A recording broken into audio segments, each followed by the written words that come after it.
I have a confession to make. It's a pretty good place. pretty good place to do that, I guess. It's not really our kind of thing, but still, church. Probably better than the grocery store.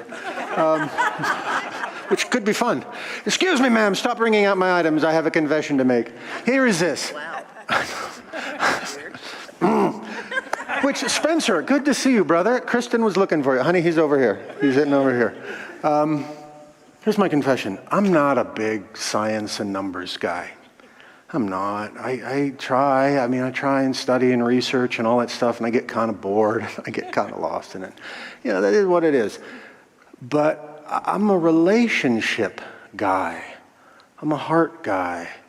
And this talk has been a little interesting to prepare because there's so many different ways you could approach this. And it's so easy to get sucked into, or at least it was for me, into the head, facts and figures and stuff. But that's not really where it's at for me. It's the heart. What I care about most is my relationship with this beautiful planet we call home. This one planet we have. No, Mars is not an option, really. That's what matters to me. What would you say? I'm not asking you to call it out because that would be weird, but just think in your head, what do you think the top 3 environmental concerns are? What do you think? I've asked this question, and in smaller settings where it is more appropriate to engage in conversation, people have thrown out things, global warming, the loss of polar ice caps, sea level rising, flooding to agricultural areas, climate refugees, all these sort of things. Yeah, okay. And then I came across this quote, which I think just gets it right to the point. It's by a gentleman named James Gustav Speth. He's an environmental lawyer and the co-founder of the Natural Resource Defense Council. He says, I used to think the top environmental problems were biodiversity loss, ecosystem collapse, and climate change. I thought that with 30 years of good science, we could address these problems, but I was wrong.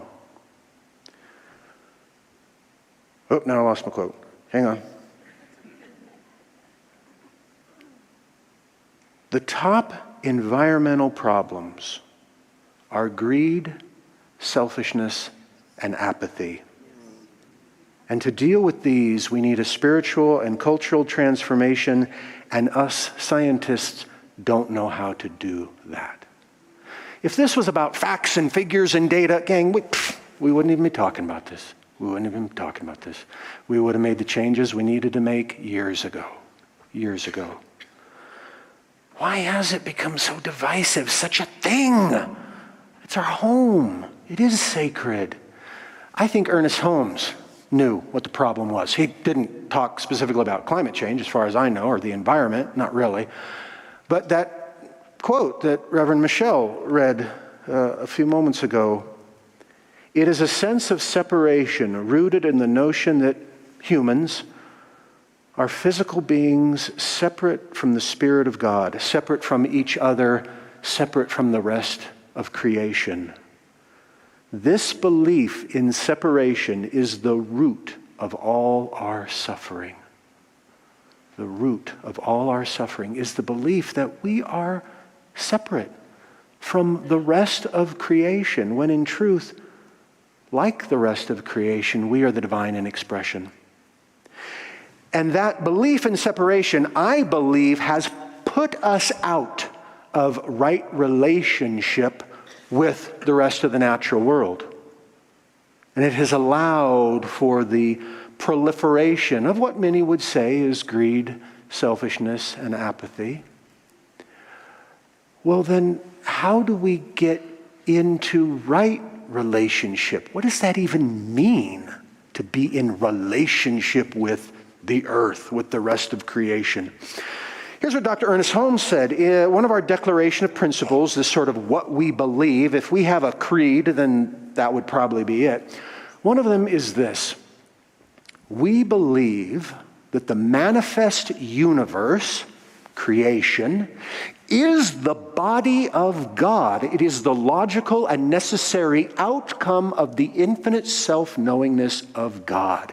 In other words, God, spirit, primordial intelligence, whatever words you want to use, desires, for lack of a better word, to know itself, to experience and express itself, and thus brought forth manifest creation.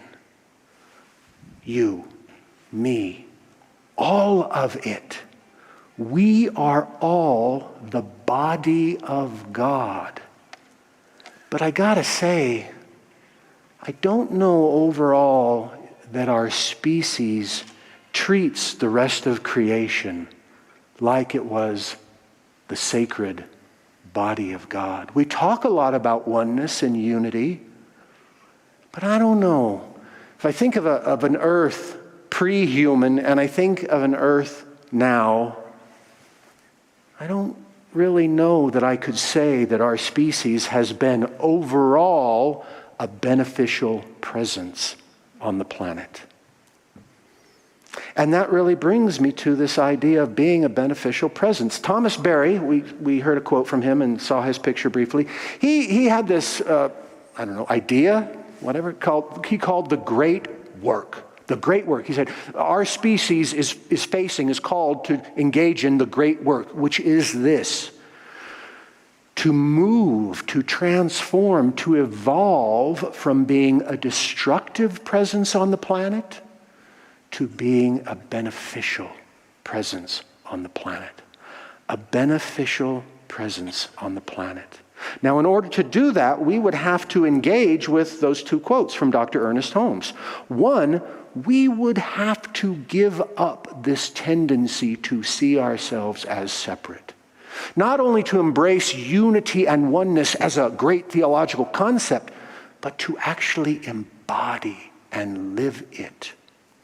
We would also have to start treating the rest of creation like the sacred body of God. The divine spirit manifest in all forms, in all beings.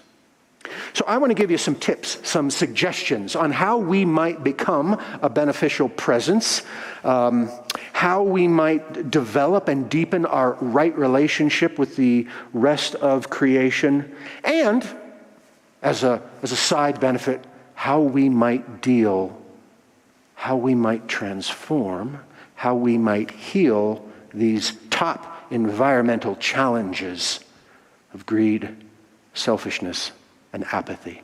And to do so, I want to tell you a story. This is the story of The Warrior and the Wise Man by David Wisniewski. Once upon a time, long ago across the waters, there was an emperor who had two twin sons.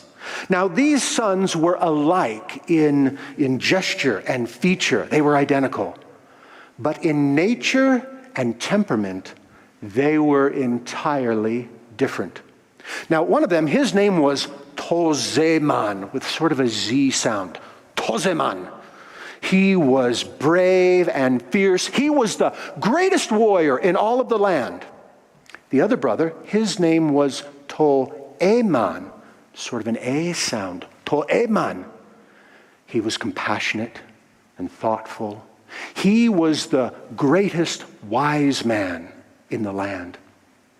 Now, one day the emperor called his two sons to him and said, "My time as ruler is passing. One of you must take the throne. But to decide between two such excellent sons is impossible. Therefore, I propose a trial. The world is comprised of 5 eternal elements. The earth that is ever bountiful, the water that constantly quenches, the fire that burns forever, the wind that always blows, and the cloud that eternally covers. Whichever of you is the first to bring me these 5 things, that one shall succeed me on the throne." Well, the next day, Toyman got on his great war horse and he headed off to the earth kingdom of the earth demon. And when he arose, great trees sprung up before him, and he called out to the soldiers on the walls, "I am Toyman. I demand a portion of the earth that is ever bountiful." And he spurred his war horse, crashing through the gates. The soldiers tried to stop him, but he made his way into the garden, his horse tearing up the ground, crushing flowers, crushing bushes, breaking branches, felling trees, and he scooped up a portion of the earth that is ever bountiful. And he rode off with all of the earth demon's army chasing after him. Hours later, Toyman arrived on a simple donkey, and he saw the earth demon trying to fix everything. When the earth demon saw him, he said, "When I find the man who has done this, I will grind him into a powder to flavor my tea." Toyman called out, "My lord, as it is my brother who is the source of your suffering, please let me assist you in righting what he has wronged." And so they worked side by side, repairing the garden. And when they were done, the earth demon presented Toyman with a small box and said, "Take this. It is a portion of the earth that is ever bountiful." And they bowed to each other.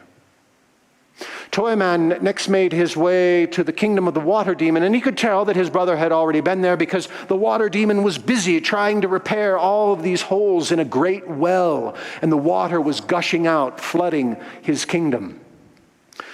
Toyman called out to him and said, "My lord, as it is my brother who has caused you such distress, please take this.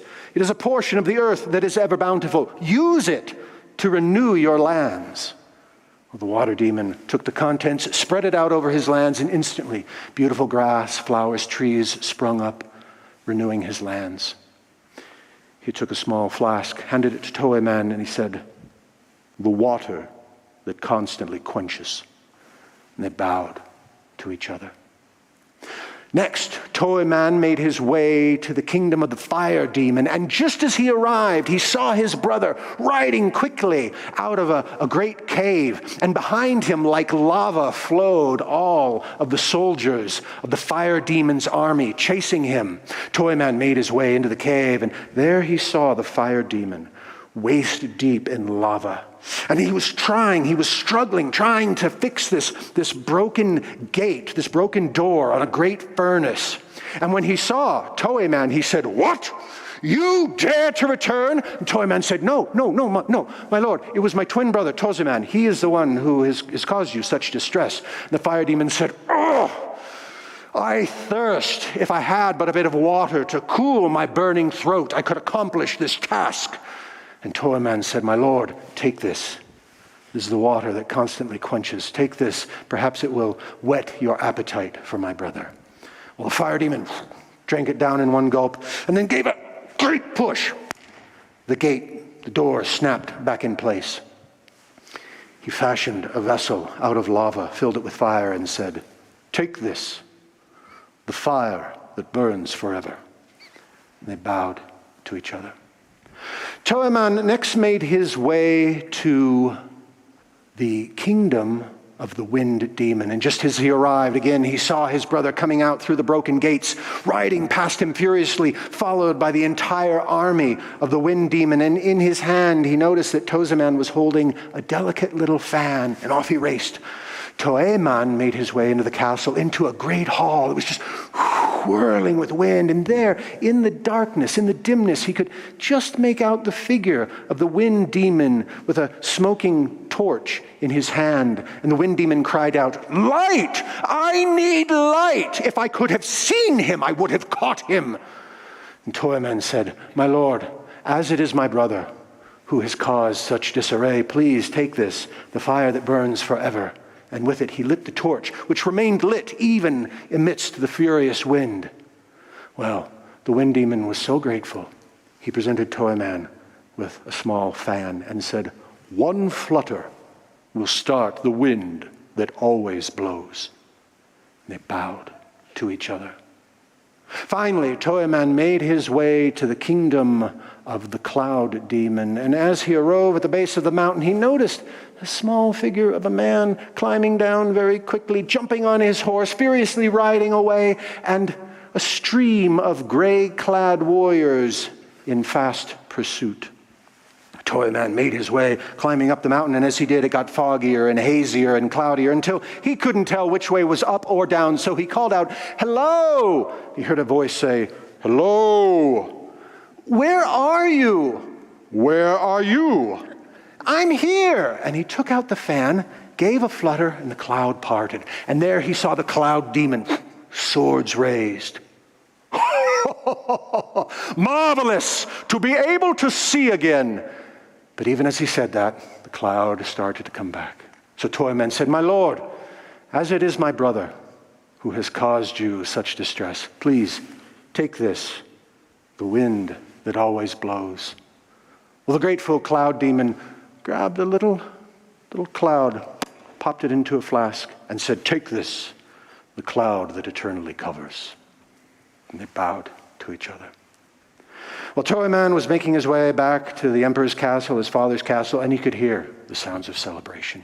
He knew that Toyman had already gotten there. Sure enough, there he was. The whole court was gathered. They were congratulating Toyman. And suddenly there was this cry of despair that arose from the ramparts saying, "We are lost!" Well, everyone ran over to the wall to see what was the matter. And there they were. The castle was surrounded by the combined armies of the 5 demons. And they called out as if one sinister voice, "Give us Toyman!" Toyman drew his sword and said to his father, "Father, I have won your kingdom, yet in doing so, I have forfeited my life." He turned to Toyman and said, "Congratulations, brother. You shall be the next ruler." And he prepared to go out and face the 5 armies. And suddenly Toyman said, "Wait!" He uncorked the little flask he had, and the cloud that eternally covers billowed out, surrounding the castle, hiding it from view. He said, Quick, give me the other things that you took." Well, Toyman was confused, but he did. Toyman took the contents of the little box, of the earth that is ever bountiful, threw it out, and immediately a huge bulwark of trees sprang up, blocking the approaching army's advance. He then took the fire that burns forever, threw that out, and a huge wall of flame rolled out, and the soldiers from the various armies ran in great fear. Then he took the water that constantly quenches, threw that out. A great wall of water, like a tsunami, spread out from the castle, putting out the fire and carrying the soldiers, the armies, miles and miles away, leaving them cold, wet, and shivering. And then he took the fan, gave it a little flutter, and the cloud that eternally covers parted. The emperor witnessed all of this, and he called his 2 sons before him, and he said, "Today I have learned a valuable lesson. Strength and power, while vital, must always be in the service of compassion and wisdom. Therefore, Toyman, you will become the next emperor." And he did, and no one before or since has ruled as well. And that is the story of the warrior and the wise man.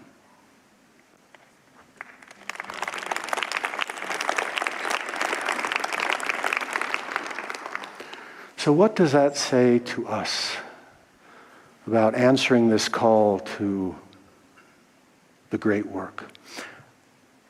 I am of the opinion that of the 2 brothers, to really answer this call of the great work, we need to consider approaching things like Toyman, being wise, thoughtful, and compassionate.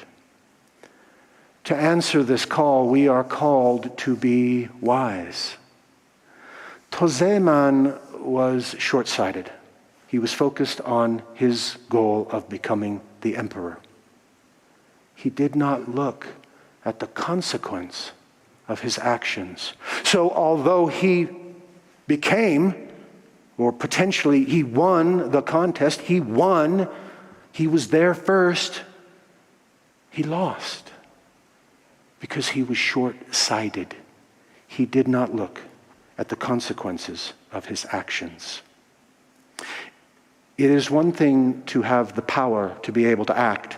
It is another thing to have the wisdom to know how and when to act, and perhaps more importantly, to know when one should refrain from acting, refrain from exercising the right to express one's desires. My wife and I are blessed, as it were, in that our children have become teens, have become young adults. If you've traveled that journey with little humans, it's an interesting journey. There are numerous points where they discover their power. They discover that, I won. Hey, look what I can do now. I'm 18. Woohoo! I'm 21. Woohoo! That can be an interesting time for parents. If you've experienced that even as yourself, because we all went through that, presumably, or through your children, you presumably know there is a point at which the, woohoo, I can do this, kind of gets tempered with the, well, but maybe I shouldn't. They say that wisdom is knowledge that has been baked in the fires of experience. And as we mature, as we live, as we get older, we learn that, there's a lot of things we can do. Doesn't mean we should do. And so if we're called to become the great work, we need to hold on to that wisdom, to claim that wisdom, to know when it is time to act and when it is time to refrain. We are called to be thoughtful. I think it is fair to say that in this story, Toyman was selfish. Again, he wanted what he wanted. He wanted to become emperor. The conditions had been set. Be the first to bring me these 5 things, and that's what he was set about to accomplish. But he wasn't concerned with the damage he caused. He wasn't concerned with the suffering he left behind. Through ignorance or apathy, who knows? But he just wasn't focused on the impact he would have on others. Toyman, on the other hand, think about it. He lost his chance as soon as he went to the wind, or to the water demon, right? I mean, even if somehow he had gotten ahead of Toyman, when he saw what had happened and he wanted to help the water demon, he gave away the portion of the earth that is ever bountiful. And he did that each time. So right there, he had given up his chance to win so that he could relieve the suffering and take care of the needs of another. And we are called to be compassionate. If we truly want to answer this call to be a beneficial presence on this planet, we are called to be compassionate. Someone once asked anthropologist Margaret Mead what she considered to be the first sign of civilization in a culture. And people thought, well, maybe it'll be some tool, some way of farming, maybe some way of communicating. No. She said that the first sign that a given culture was becoming civilized was the presence, finding a body, whatever they call. It sounds kind of, finding a body, that sounds kind of bad, but I don't know what they call that when you find a body, but whatever, when you're an anthropologist, you know what I mean. And the thigh bone had been broken and then healed. And she said, in the wild, if you're an animal and you break a leg, you die. You can't get to water, you can't get to food, you can't protect yourself from danger, you die. So the fact that there was an individual with a healed, broken leg meant someone had taken care of that individual. Someone had had enough compassion to take care of the needs and protect that individual until the break could heal. Compassion was the first evidence of civilization. And if we are called to do this thing called the great work, we must be compassionate and care for those who need our help, who need our assistance, whether those are our fellow people other sentient beings, or the earth itself. We are called to this thing Thomas Berry called the great work. To do whatever it takes to reduce our tendency to be a destructive presence on this planet, to come back into right relationship and harmony, and to be a beneficial presence on this planet. I don't need to point fingers. I don't need to other anybody or make people or groups or industries wrong.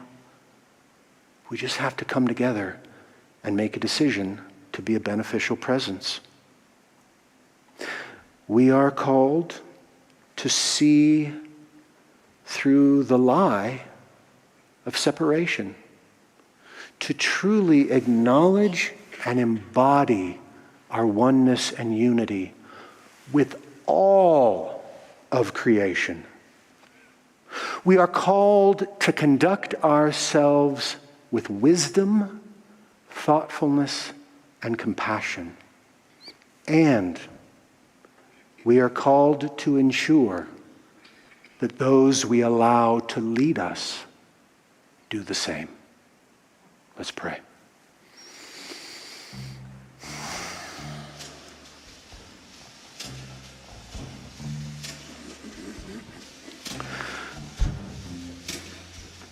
So let us enter into that sacred space of the heart. That window, that doorway through which the divine presence, God, Spirit, the Beloved, emanates and radiates so clearly, that still soft voice within. Let's just take this moment to hold in mind the world that you deserve and desire to live in. A world in which you and I and we are truly a beneficial presence. Invite into your awareness that peace, that harmony, to truly embody oneness, unity, connection with all of the expressions of God, knowing that we are fully resourced, that we are fully supported. And where we struggle and where we seem to butt heads and where there seems to be no way, we find a way. We connect with that greater, infinite, benevolent, compassionate, loving, wise intelligence, consciousness, God, Spirit, the Beloved. And we trust that we are guided. I am so grateful to know that this word is already fulfilled within the mind of God. And as such, it ripples out, it flows out into my experience, into your experience in exactly the right way, perfectly aligned. And so I let it loose into the creative law, that creative presence which nothing stands in the way of ever. I affirm it is so, and so it is. Amen.